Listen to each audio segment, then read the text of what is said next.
Good morning from Panhandle Outdoors, America's only daily outdoor TV show. Your source for fishing, hunting, and information for folks who enjoy the great outdoors. Now sit back, relax. It's Panhandle Outdoors. Good morning, folks. Welcome to Panhandle Outdoors. I'm Winston Chester. Glad you're with us on this Friday morning. We appreciate your viewership.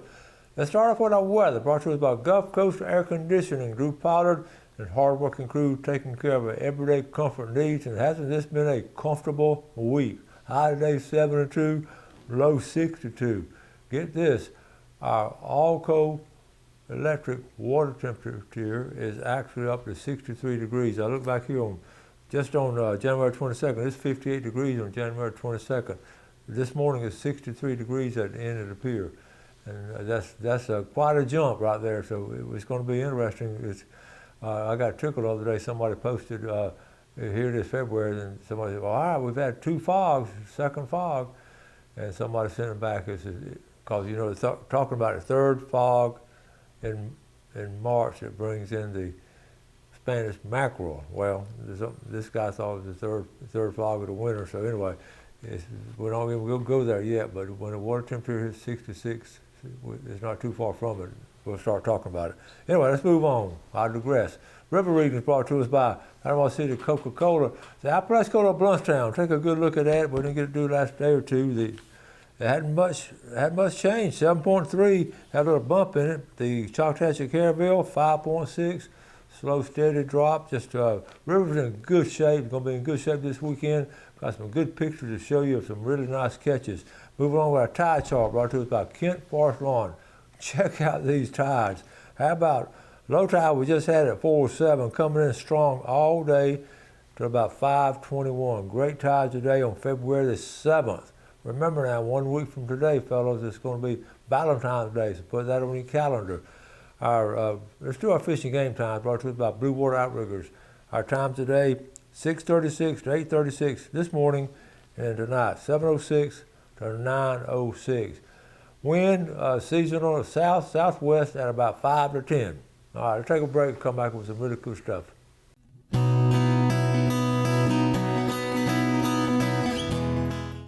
All right, welcome back. By missing the last couple of days, we sort of get our pictures accumulate, all the things y'all send in. So we have a lot of stuff to share with you. A lot of things going on here all throughout the Panhandle and the outdoors. And we'll talk about this. I mentioned it earlier, but tomorrow now, this pheasant tower shoot up here at Clarksville at Four Feathers Plantation. It's I don't know if they're full or not. There are 12 stations. You actually take 24 shooters actually can shoot 2 per station. You've seen me do it. It's a lot of fun. They're trying to have these once a month, but this is this month, and if you have a chance to participate in that, you'll get to bring home a lot of pheasants. All right, good job with those guys up there. One of our viewers, this is Robert Blackman. He's got a 4-H. Okay, let me read what it said. I would love to donate my 4-H sign to any student to trace out and make a copy if any 4-H clubs. I know there's some FFA clubs going strong, and Robert, that's nice of you to do that. 4-H strong clubs. J.B. Hillard, I've got some good pictures now. Chris Carroll at Calford, I'm going to show his catch later. J.B. caught these down below Cedar Log, and he had a little fish fry. He got worms fishing on the bottom. And the weather was nice. The river temperature was 56, but when he went several days ago, the water temperature was around 52. So you see how the water temperature, how it affects fresh water just as much as salt water. Nice catch there. J.B. Hillard. Gino Peoples, we had him on his show, the artist Gino Peoples. He does a great wildlife art, and it makes it, I mean, that's his full-time job. But his wife posted this, well, God granted my hubby the opportunity to get this fine buck today. He spent a lot of hours hunting this buck. Good job, Gino, and his sweet wife from Fairview, Tennessee. Good job. They didn't shoot it up there. She's up there. This is a group from around Gulf County. Made some unforgettable memories with this crew.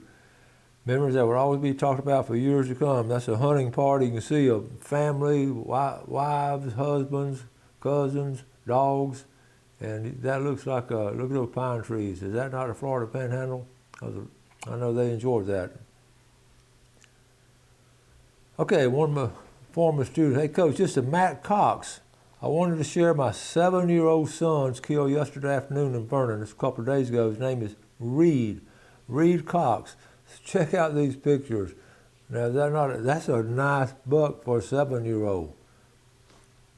Look at that big old, all right, there he is with Dad. Good job, Matt. I know y'all enjoyed that memorable hunting trip.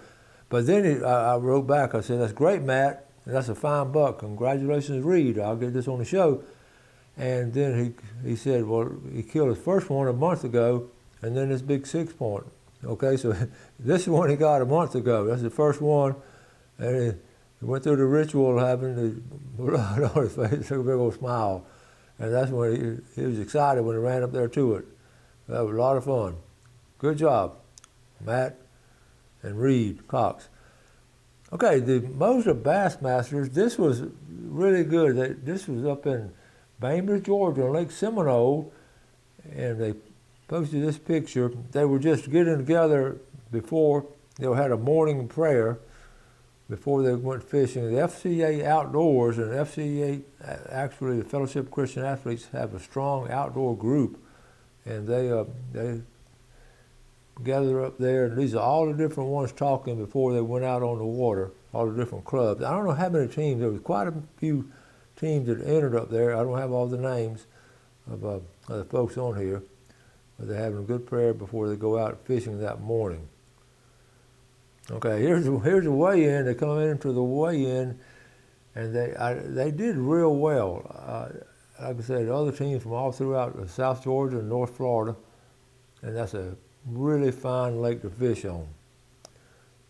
And there's another weigh-in doing different.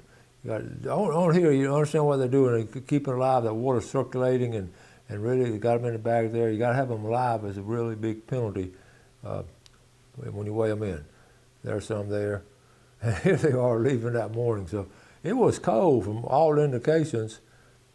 It was everybody wrapped up and they're fishing. The thing about what they're doing now, all those kids don't have boats, obviously. So they're going. Some folks in the neighborhood are actually volunteering their time and taking them. And then some guys have their boats with their dads, and they're taking some of their friends. It's really a good teamwork thing to do, and that's why I've encouraged other schools to look into do something like that. And like I said, the kids don't have to have a big old fancy bass boat. They can go with some other folks and just learn and rotate around, and have all different tournaments. They can take turns going. So all kind of ways they're making it work. Good job, Moser Bassmasters. I've got some more pictures, but we need to take a break now. We'll be right back.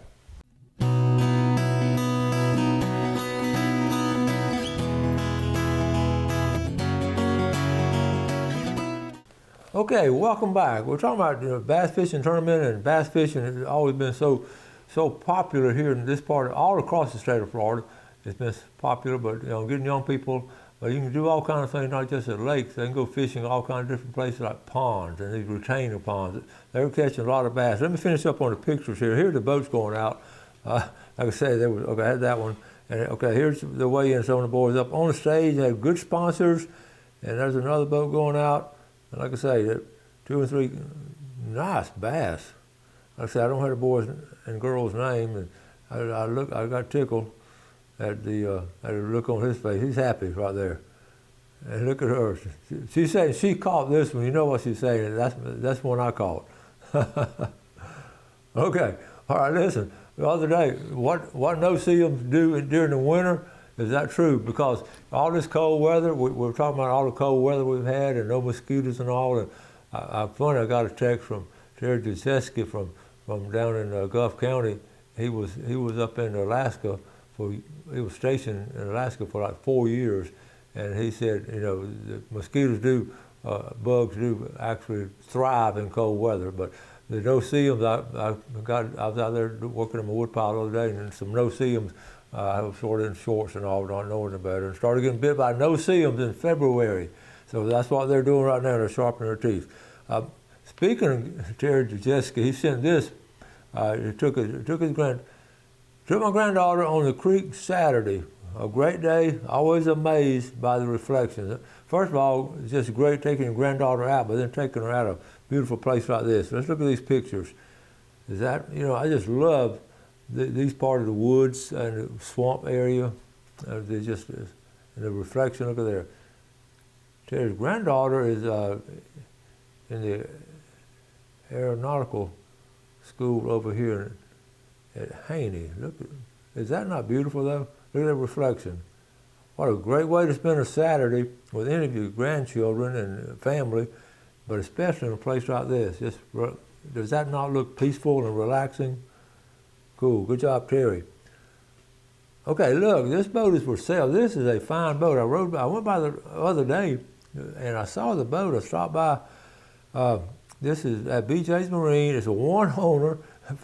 It's garage kept, 1997, outboard 95, 30-day warranty on the motor, $6,500. Now, look at this boat. I took, it's right there on Transmitter Road now, right down south of 15. I took some close-ups. If I didn't have a good boat, I would have bought this on the spot, honestly, I would have. This boat is a one owner, a garage kept. That speaks volumes right there.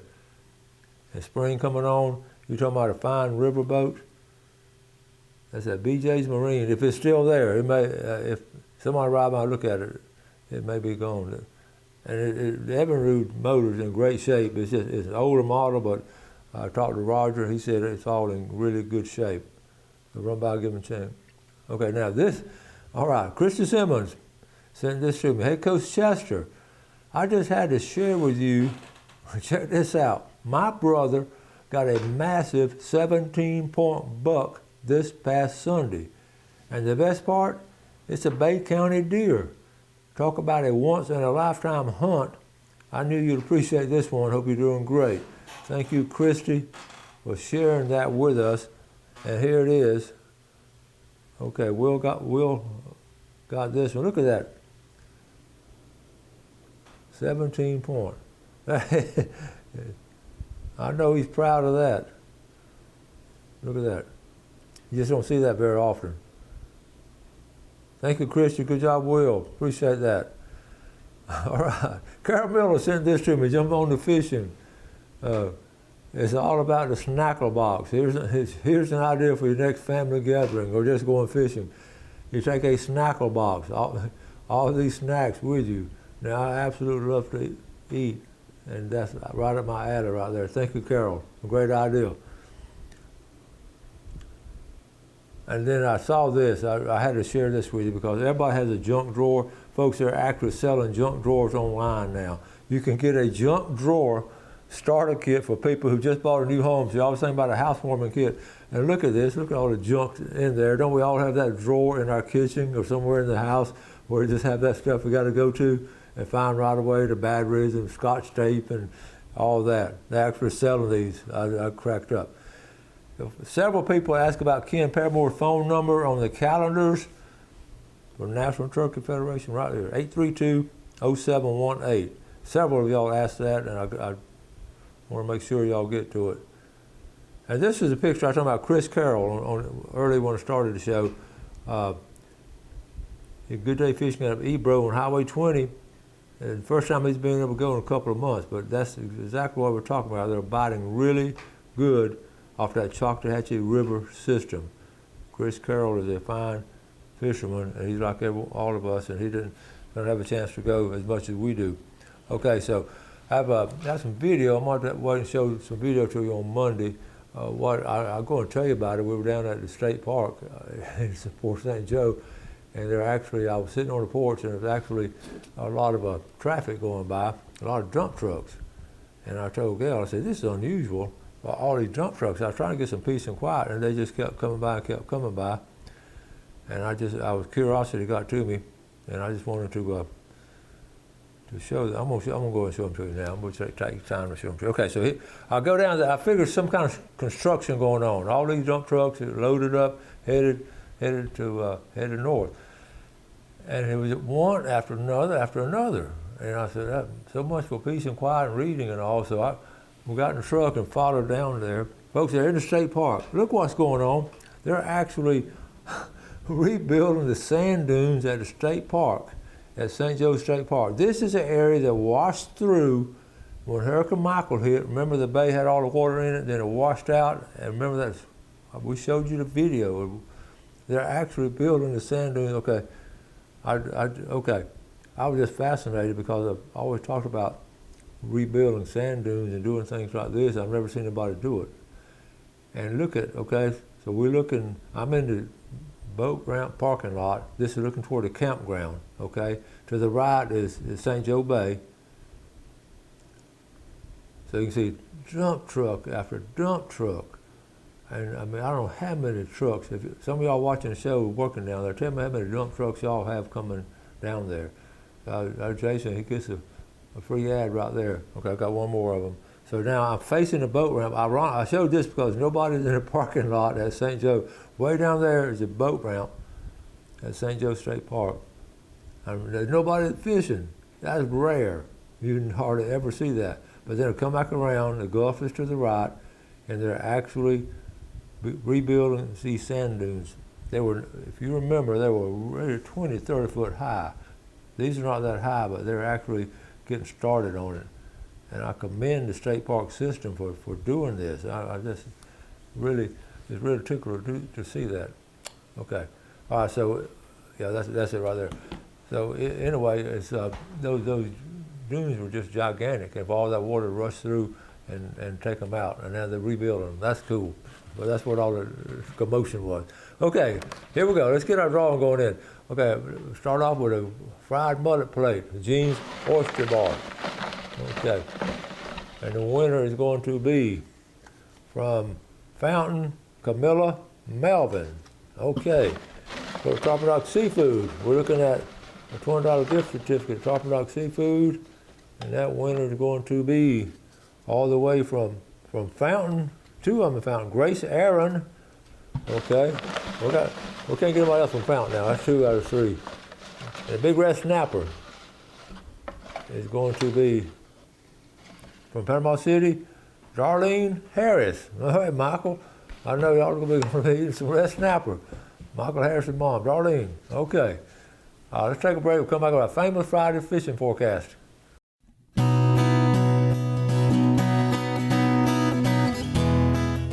Okay, welcome back and welcome to the famous Friday fishing forecast. Let's go and put another F in it, the February famous Friday fishing forecast. Okay, we've got a lot of stuff going on. This is always brought to us by Jessica Ling, Insurance and Financial Group, and Matt Andrews, Hammerdown Construction and Roofing. We appreciate all the things they do for Panhandle Outdoors and for their fellow man. First thing I want to talk about is offshore fishing. I hadn't talked about it a lot lately because nothing been going on, but now red grouper season is back in, and I saw already some fine catches of red grouper, especially out of the Apalachicola area. They've got some really nice red grouper, so folks are going down there. Also, ruby red lips and all the things, and the beeliners, you can catch some things, find out what's in season, but that's what's in season now, and it's going to get better and better. I also got a tentative report from some folks who've been to the meetings, all the federal meetings, and it looks pretty good. I do know the red snapper season will open on June the 1st. I've got a fish report from Billy Archer. It will open on June the 1st, so that's good. And all kinds of things going on behind the scenes. Nothing illegal or anything, but just behind the scenes where they're actually getting all that data, and that's one of the dates that haven't been set in final sets yet. Okay, inshore, I want to talk about the sheephead. The sheephead bite has really been strong on fiddler crabs. I've talked last 3 Fridays, I've talked about the sheephead bite, and it's been really strong. So all throughout the areas to go to. Okay, now, also, let me show you right where the state park I was talking about, right here. This part is washed out from the hurricane, right there. And actually, they're rebuilding it. That's the area they're talking about, some of y'all that aren't familiar with the area. Okay, also getting back to inshore fishing real quick. Speckled trout fishing has been really good. But remember now, it's catch and release in the month of February for speckled trout. All the redfish, I was thinking about redfish. I saw some nice redfish catches. I was putting a report together.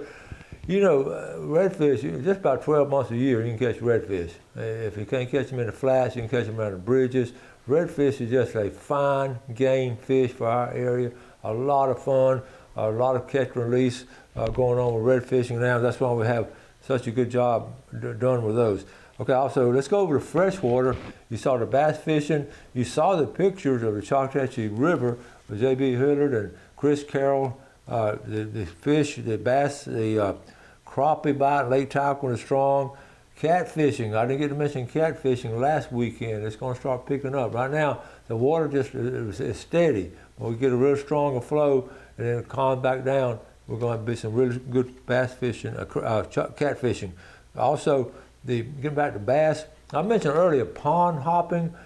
You know exactly what I'm talking about. You can go fish a little bit in this pond and hop over another pond, and your old timers know what I'm talking about. If you go to a lake, you're pretty well set to fish that lake in different spots. But pond hopping, especially in early spring, now is an excellent time to do that. The creek system, all the feeder creeks, they're in good shape. You saw some pictures that Terry sent us about how beautiful it is down there. I mean, if you just don't catch anything, it's just fun getting out in that swampy area and seeing all that beautiful. And right now the bugs aren't that bad. But we're getting ready now to get warming up like this. They're going to start really busting out as far as catching some good fish and all. Fly fishing will be right around the corner. So all these things are going good. Just recapping it, the red grouper offshore, the sheephead near shore or inshore. Near shore, I haven't got many reports from the pier. I haven't got much pier fishing reports. So anyway, we're going to wrap it up for this week. If you get a chance, it's going to be a beautiful weekend. The tides are really strong. The river's in great shape. If you just want to go out in the woods and walk around or just ride around on some good country roads, it's going to be a good weekend to do it. So whatever you do, just get outdoors and go out and play, okay? You'll have a great weekend and do something good for someone else and take care of your fellow man if they're in need. Enjoy the great outdoors, take care of it, and God bless. Thanks for watching America's only daily outdoor TV show, Panhandle Outdoors with Winston Chester, featuring hunting, fishing, and other activities and information to help you enjoy the great outdoors. Join us next time for Panhandle Outdoors.